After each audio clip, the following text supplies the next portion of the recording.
올해 27살인 여자입니다. 결혼을 앞두고 있고 예비신랑은 저보다 2살 많은 29살입니다. 저는 대학 진학에 큰 미련이 없어서 고등학교 졸업 후 바로 취직을 할 수 있는 특수목적 고등학교에 입학을 했어요. 원래는 곧바로 취업을 할 계획이었는데 담임 선생님이 그럴 게 아니라 자기 친구가 교수로 있는 전문대가 있는데 거기에 한번 지원해보라고 권유하셔서 원서를 썼었네요. 그리고 2년간 전액장학금 지원받고 학교를 다녔고 취업도 졸업을 앞두기 전에 이미 결정되었습니다. 처음 잡힌 직장은 제가 원하던 곳과는 조금 거리가 먼 곳이었는데 2년 정도 일하면서 월급 착실하게 모으고 퇴근 후에는 학원 다니면서 공부를 더해서 관련 자격증 몇 개 정도 더 취득하면서 자기계발을 했습니다. 이제 더는 공부는 못하겠다 싶을 정도로 원 없이 공부를 했고 그 후에는 제가 원하던 분야에서 업계 최고봉인 회사로 이직을 할 수 있었어요. 연봉도 훨씬 높아지고 제가 하고 싶던 일이다 보니 일하는 것도 재밌더라고요. 그곳에서 꾸준히 일하면서 지금 결혼을 준비하는 예비신랑도 만났어요. 예비신랑은 교과서적으로 살아온 사람입니다. 중학교 때부터 내신 관리 철저히 해서 나름 명문인 고등학교를 나왔다 했고 거기 졸업하고 대학교도 서울에 있는 명문대를 나왔대요. 군대 다녀오고 졸업하고 저처럼 열심히 준비해서 이직을 한 게 아니고 졸업 후에 곧바로 좋은 회사에 취직도 했고요. 그리고 나서 각각 다니는 회사 사람들 통해서 저를 알게 되고 연애까지 시작하게 된 거죠. 예비신랑의 집은 그럭저럭 사는 편인 듯 싶었습니다. 예비신랑이 자기 어려서부터 과외를 몇 개나 했다고 하고 하고 싶은 공부는 다 해봤다고 합니다. 사업하시는 아버지의 공무원인 어머니, 그리고 아버지 차가 뭐다, 어디에 투자용으로 아파트도 있고 건물도 있다 자랑처럼 이야기하는데 저야 제 돈이 아니니 상관은 없었지만 그래도 정말 평범한 중산층인 저희 집과 비교했을 때 기가 죽는 건 사실이었어요. 아버지는 몇 년 전까지 회사 다니시다가 정년퇴임하셨고 어머니는 전업주부다 보니 두 분 수입이 없으셔서 지금은 저랑 저희 오빠가 보내주는 용돈 받으시며 생활하시거든요. 그렇다고 오빠와 제가 엄청나게 많이씩 드리는 건 아니고 워낙 노후 대비를 탄탄하게 해놓으셨기 때문에 걱정은 없으시지만 그래도 저희들 키워주신 보답으로 모자란 거 없게끔 저희가 효도를 하는 게 맞다고 생각하거든요. 아무튼 결혼 이야기가 나오고 나서 처음으로 예비시댁에 인사를 드리러 갔을 때입니다. 예비시어머니께서 엄청 따뜻하게 환대를 해주시며 저를 맞아주셨고 예비시아버지께서는 어디 회사 다닌다지?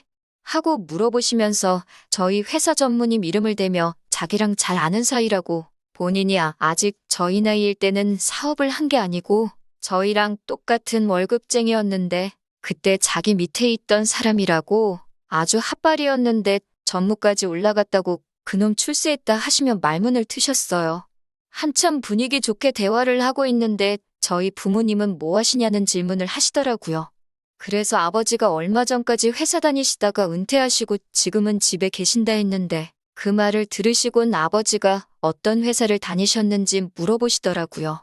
별로 유명한 회사도 아니었지만 물어보시길래 대답해드렸는데 역시나 반응이 그런 곳은 처음 들어본다 하는 반응이셨습니다. 그리고부터 본격적인 호구조사가 시작되었고 제가 나온 학교를 들으시더니 거기는 전문대 아니냐며 놀라셨고 그때부터 예비 시부모님 두 분 다 표정이 조금 안 좋아지셔서는 저한테 딱히 다른 질문도 하지 않으시더라고요. 식사가 끝나고 나서 예비 시어머님께서 과일을 내오셨는데 그때서야 안 좋아진 표정의 의미를 알겠더군요. 너는 전문대를 졸업했는데 어떻게 그 직장에 취직이 돼서 우리 아들을 만났느냐 물어보시더라고요. 예비 시아버지는 또 저한테 아버지는 그럼 고등학교나 대학교를 어디 나오셨나 물어보셨는데 아버지가 대학은 따로 안 나오셨다 대답을 했더니 대학 못 가는 건 대물림이 되는 건가? 하고 껄껄 웃으시더라고요. 뭐가 그렇게 재밌는 농담이라는 생각을 한 건지 저는 정말 눈물이 나올 만큼 화가 났는데 말이에요. 어디 가서 저희 부모님이 창피하다고 생각한 적 한 번도 해본 적 없는데 두 분이 쌍으로 제 학력 가지고 저를 무시하면서 저희 부모님까지 싸잡아서 대학물도 못 먹어본 집안이라는 식으로 얕잡아보고 있으니까요. 그런데 그런 예비 시부모님의 태도보다도 그 옆에서 그 말을 듣고도 아무 말도 안 하는 예비 신랑한테도 엄청 화가 나더라고요. 자기 부모님이 다른 사람도 아니고 자기와 결혼할 상대의 출신과 부모님까지 깎아내리기 바쁜데 아무리 부모님이라도 그렇지. 그런 이야기는 그만하시라고 한마디도 못하는 모습을 보니까요. 마지막으로 저한테는 그래서 결혼하게 되면 얼마를 해올 거냐고 물어보시더라고요. 모아놓은 돈은 얼마나 되느냐, 우리 집안에 시집올 만큼은 되겠느냐 하시면서 위로 오빠가 있다고 했는데 오빠는 결혼을 했느냐, 오빠가 있으니 저희 집에서 지원은 오빠가 다 받지 않겠느냐 하시면서 말이죠. 말하려는 게 꼭 저희 아버지가 이름도 모르는 회사에서 정년을 맞았는데 결혼할 돈은 있느냐고 물어보는 것 같았습니다. 저희 부모님이 뭘 얼마나 모으셨는지는 정확히 모르지만 관심도 없어요. 저도 그렇고 오빠도 그렇고 부모님 지원 안 받고 결혼할 계획이었어요. 그리고 저 남들보다 빨리 사회생활 시작해서 남 부끄럽지 않게 공부도 열심히 했고 지금 다니는 회사에서 월급도 괜찮게 받으며 그동안 모아놓은 돈이 1억이 있거든요. 돈이 많다는 기준은 사람마다 다르겠지만 그 정도면 잘 모았다고 생각까지 하고요. 예비신랑 집에서 나오고 어디 가서 저녁이나 같이 먹자는 예비신랑 뒤로 하고 기분 나빠서 혼자 집으로 왔네요. 예비신랑과 결혼하기로 결심한 건 절대 그 사람 집안 보고 정한 거 아니거든요. 그냥 적당히 비슷한 직장 다니면서 이 사람이라면 평범하게 행복하게 살 수 있겠다 싶어서 정한 건데 저랑 둘만 있을 때는 저한테 엄청 잘하지만 가족들하고 있을 때는 저보다 가족이 먼저였다는 걸 이제야 처음 알았네요. 오래 만나서 정이 들기는 했는데 어떻게 해야 하는지 참 고민이에요. 제가 저런 말 듣고도 계속 결혼을 하려고 한다면 제가 정말 속도 없는 사람인 거겠죠? 헤어져야 하는 건지 아니면 결혼하고 시댁과는 거리를 두고 살자고 부탁을 해야 하는 건지 참 여러 가지 생각이 드는 밤이네요. 후기 보내드립니다. 얼마 전에 예비신랑 만나서 완전히 끝을 내고 왔습니다. 인사드리러 간 날 이후로 일부러 예비신랑 연락 다 무시하고 씹었어요. 그러다 못 참겠었는지 저희 회사까지 찾아와서 저를 기다리고 있더라고요. 회사 근처 조용한 식당에 가서 자리를 잡았어요. 예비신랑도 완전 눈치가 없는 모질이는 아니었는지 혹시 자기 부모님 만난 날에 오고 간 대화 때문에 자기 연락을 씹은 거냐며 묻더라고요. 저는 딱히 그게 맞는 말이다, 틀린 말이다 해명하지 않고 조용히 있었네요. 역시 그것 때문에 그런 거냐며 그런 거면 조금 실망이라고? 어른이 하신 얘긴데 벌써부터 그런 걸로 서운해하면 안 된다고 하는 거예요. 예비 시부모님 대신에 예비 신랑한테서 사과를 받고 싶은 마음도 없었지만 뻔뻔한 반응을 보니 욱하더라고요. 그냥 숟가락 내려놓고 나올까 하다가 저도 하고 싶은 말 참은 게 많으니 할 말은 해야겠다 싶어서 그냥 가만히 있었어요. 밥 먹으면서 별다른 이야기가 오고 가지 않았는데 예비 신랑은 그게 답답했는지 어디 카페라도 가서 대화 좀 더 하다 가자고 하더라고요. 저녁 때라 그런지 사람도 많이 없었어요. 주변에 듣는 귀도 없는 것 같으니 저도 그때부터는 제가 느낀 감정을 그대로 이야기했어요.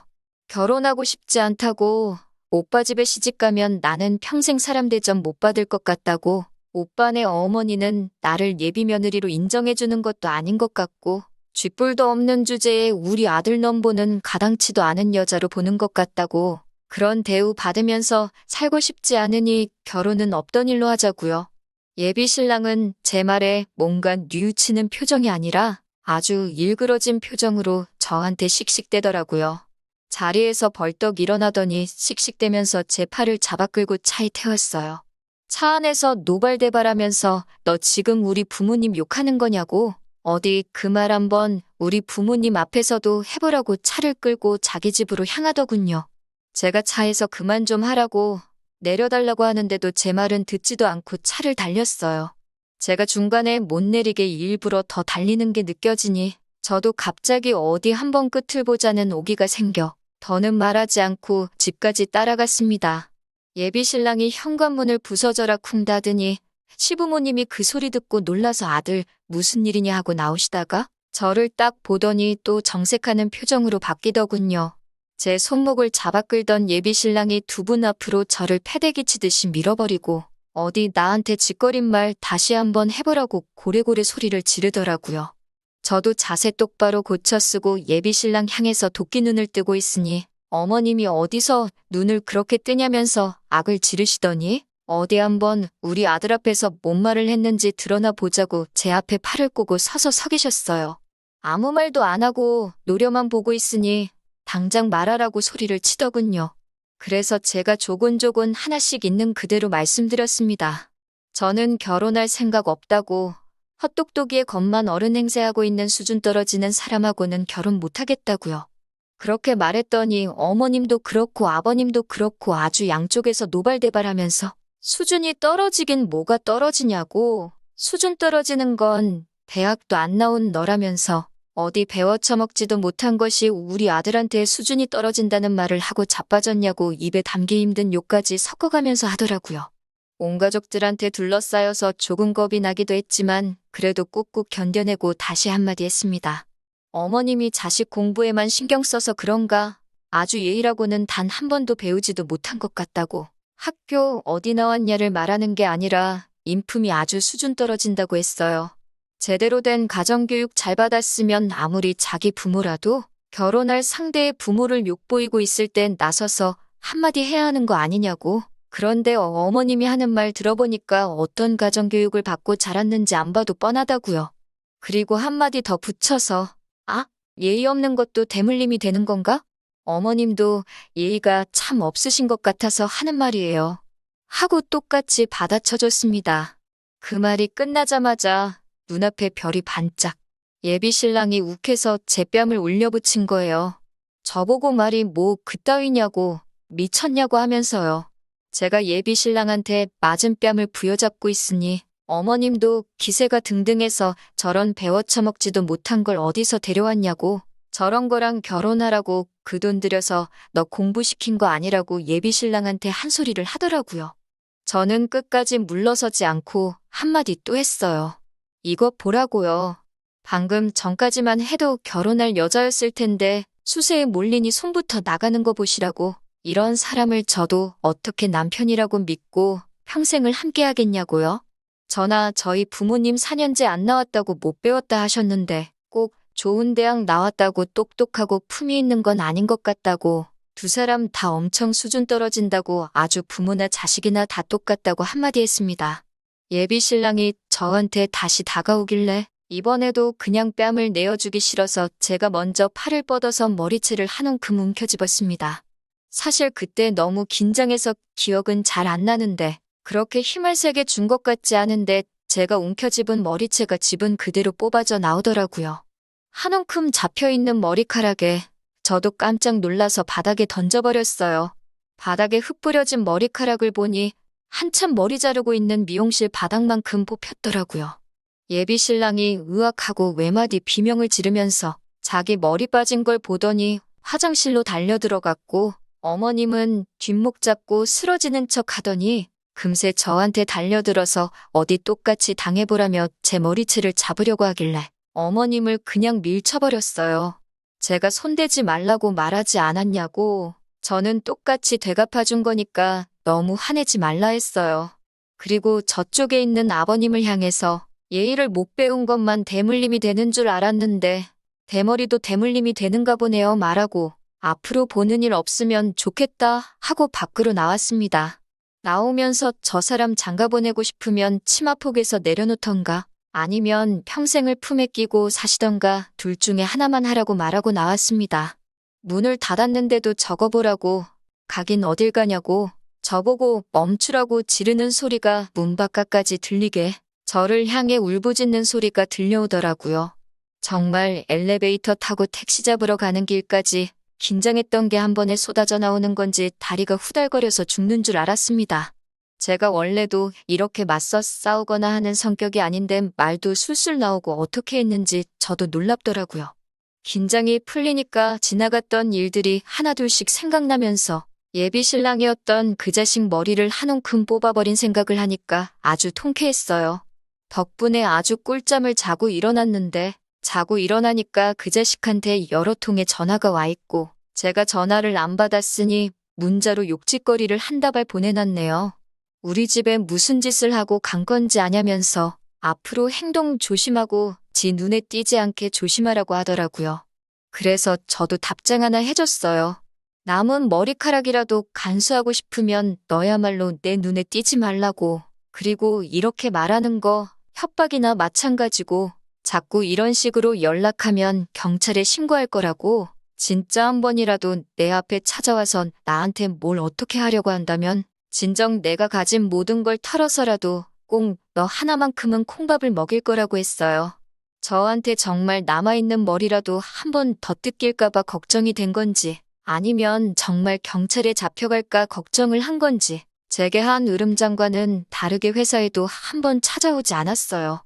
온갖 센 척은 했지만 진짜 찾아오면 어떡하나 걱정은 했는데 말뿐이던 그 성격이 새삼스럽게 제가 윽박지른 대로 제 눈에 알아서 띄지 않더군요. 그렇게 몇 주 정도 지났고 더 이상은 나타나지 않을 것 같아 끝내 생각한 거보다는 더 쉽게 안전이별했다는 생각이 들고 며칠을 더 두고 보다가 제 앞에 더 이상 나타나지 않을 거라는 확신이 생겨 이렇게 후기까지 보내게 되었습니다. 다음에 만날 사람은 제 가족도 자기의 가족처럼 따뜻하게 품어줄 수 있는 그런 사람을 만났으면 좋겠네요. 긴 이야기 들어주셔서 감사합니다. 오늘의 사연은 여기까지입니다. 구독과 좋아요, 알람 설정해주시면 앞으로 더 좋은 사연으로 찾아오겠습니다. 감사합니다.